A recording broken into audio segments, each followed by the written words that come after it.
Di video ini gue akan sedikit membuat opini pribadi ya.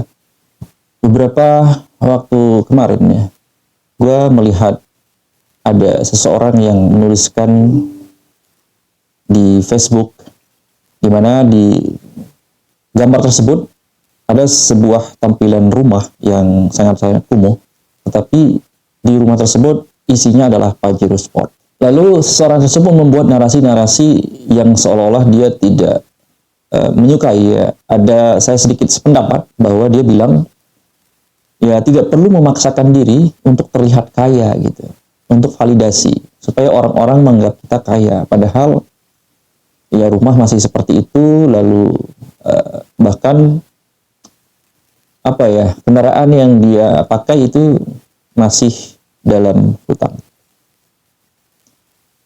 Dan pada akhirnya mobil yang dia pakai karena tidak kuat ya melakukan pembayaran cicilannya, pada akhirnya diambil gitu. Lalu dia tidak menyukai itu ya, yang menulis itu tidak menyukai itu. Dan dia bilang bahwa kenapa kita harus memaksakan diri untuk terlihat kaya gitu. Ya kalau saya lihat ya, kenapa di kampung-kampung atau di daerah tertentu, bahkan di perkotaan juga sama, ada istilah-istilah seperti itu ya, karena mungkin kultur kita masih seperti itu ya. Jadi kalau misalnya ada tetangga kita yang beli mobil baru, nah kita udah mulai kepanasan tuh, wah hebat juga ya dia, kita harus bisa lebih hebat dari dia gitu, supaya kita bisa setara dan dipandang orang kaya, orang punya juga gitu. Kenapa? Kalau orang kaya nanti disegani, kalau orang kaya dihormati, terus banyak yang suka gitu, dan nanti bisa dipanggil sultan gitu ya, padahal ya rumah masih kayak begitu bisa dipanggil sultan gitu. Jadi gini ya, ini perbedaan orang yang benar-benar kaya atau orang yang bisa menguasai dunia dengan yang dikuasai gitu. Ya yang tadi saya sebutkan itu adalah yang dikuasai kan, bahkan antar negara. Kalian pernah dengar namanya elit global? Ya, orang-orang yang segelintir orang yang menguasai dunia, di mana kalau dia ngomong misalnya apa gitu ya tentang kebijakan keuangan sebagainya, semua negara itu bisa berdampak ya. Saham-saham pada terbang, ada yang nyungsep segala macam. Nah, itulah adalah permainan elit global. Terus dia membuat sebuah ya statement-statement tertentu, kemudian kebijakan-kebijakan tertentu yang mengharuskan semua negara tunduk, semua negara harus begini begitu. Nah, itu pasarnya bukan perorangan lagi. Jadi dia ingin menguasai populasi dunia, ingin menguasai manusia di dunia. Kenapa dia sangat tertutup ya? Seolah-olah dia tidak perlu orang tahu apa yang dia lakukan, keluarga dia siapa. Bahkan di majalah yang mengutip orang-orang kaya di dunia, itu tidak ada namanya. Nah, karena mungkin saking kayanya ya, mungkin harta benda itu udah bukan persoalan lagi. Karena dia sudah menguasai, sudah memiliki semuanya. Bahkan sepertiga dunia dia sudah punya gitu.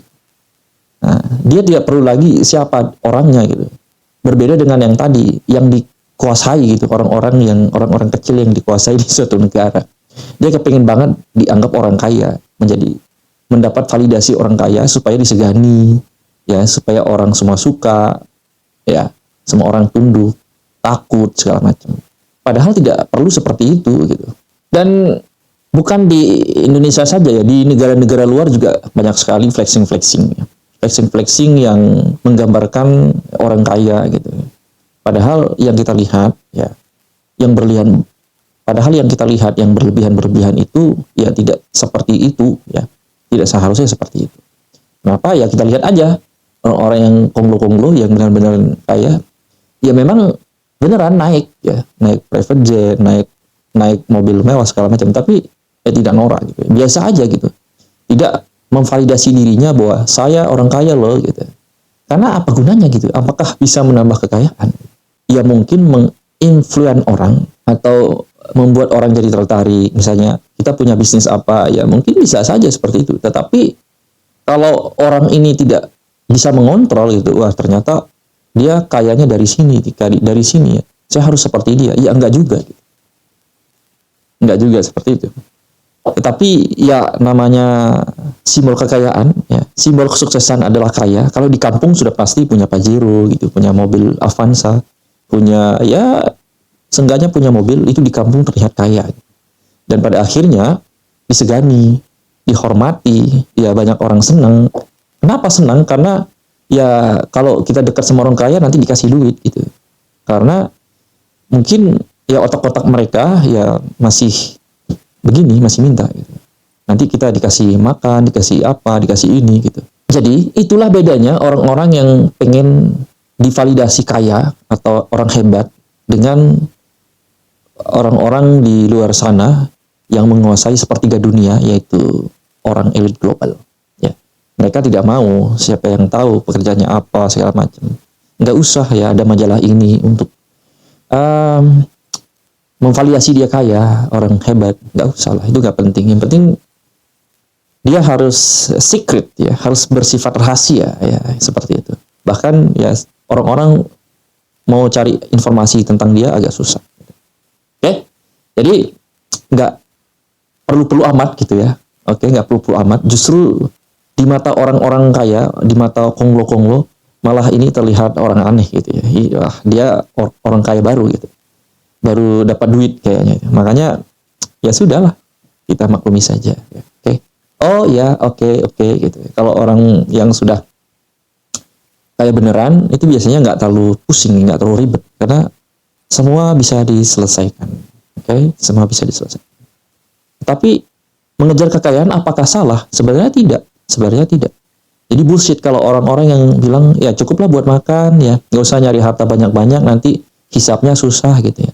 Justru kalau kekurangan uang malah ini akan jadi masalah gitu ya. Mau ngapa-ngapain nggak bisa gitu. Mau bikin bisnis ya, mau bikin uang nggak bisa. Nggak bisa, kenapa?